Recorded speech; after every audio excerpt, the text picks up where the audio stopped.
था बनिया। एक बार वह व्यापार के लिए प्रदेश जाने लगा।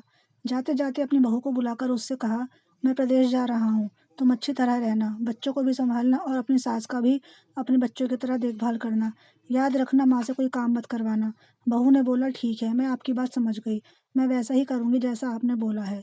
बहू ने बात ध्यान में रखी। बनिया तो चला गया। बहू ने दूसरे ही दिन माँ जी से कह दिया, माँ जी, आपके बेटे मुझसे कहकर गए हैं कि माँ को अपने बच्चों की तरह संभालना और उनको कोई काम मत करने देना।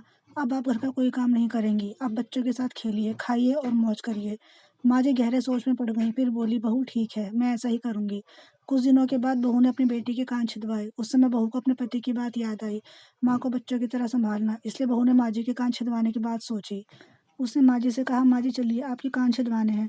थोड़े दिनों बाद बहू ने अपनी बेटी के लिए बालियाँ बनवाई तो उसे अपने पति की बात फिर याद आई। उसने माँ जी के लिए भी बालियाँ बनवाई और कहा, आइए आपको यह बाली पहना दूँ। माँ जी ने कहा, बहू मुझे क्यों बाली पहनाती हो, मैं बूढ़ी हूँ, मुझे इसकी ज़रूरत नहीं है। बाली तुम अपनी बेटी को पहनाओ, मुझे नहीं पहननी। लेकिन बहू नहीं मानी। जबरदस्ती करके माँ जी को बाली पहना दी। इसके पश्चात माँ जी छोटे बच्चों के साथ अपना मनोरंजन करती, घूमती खेलती और कई तरह के मौज मस्ती करती। बहू ने एक दिन बढ़िया दिन देखकर अपने बेटे को नाई से चोटी रखवा ली।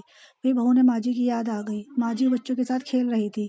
उन्हें वहाँ से बुलवा लिया और कहा, माँ जी आइए, नाई के सामने बैठिए, अपने लड़के की तरह मुझे आपके सिर पर भी चोटी रखवानी है। माँ जी ने बहू को बहुत समझाया पर बहू टस से मस ना हुई। आखिर माँ जी नाई के सामने बैठी और उन्होंने अपने सिर पर चोटी रखवाई। बहू ने गोविंद और माँ जी को जो बोल दिया वही किया उनके साथ। बाद में बहू रोज माँ जी की चोटी में तेल डालती, चोटी गूंथती और सिर पर ओढ़नी डालकर माँ जी को बच्चों के साथ खेलने भेज देती।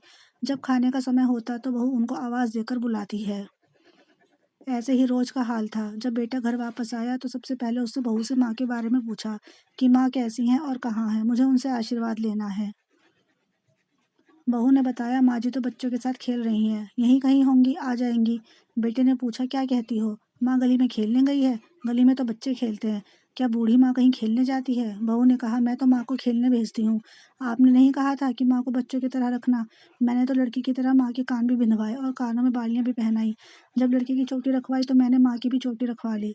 जब मैं सबको खेलने भेजती हूँ तो माँ जी को क्यों ना भेजूँ, मुझे तो सबके साथ एक सा व्यवहार करना है। पति समझ गया कि उसकी मूर्ख स्त्री की अक्ल का दीवारा निकल गया है। बाद में पति के कहने पर बहू ने माँ को पुकारा। माँ जी गली में से खेलती खेलती आई और अपने बेटे को देखकर उसकी आंखों में आंसू छलछलाए। माँ की हालत देखकर बेटा भी दुखी हो गया। बहू की मूर्खता के कारण बेटे ने माँ से माफ़ी मांगी और बहू को बहुत उल्टी सीधी सुनाई।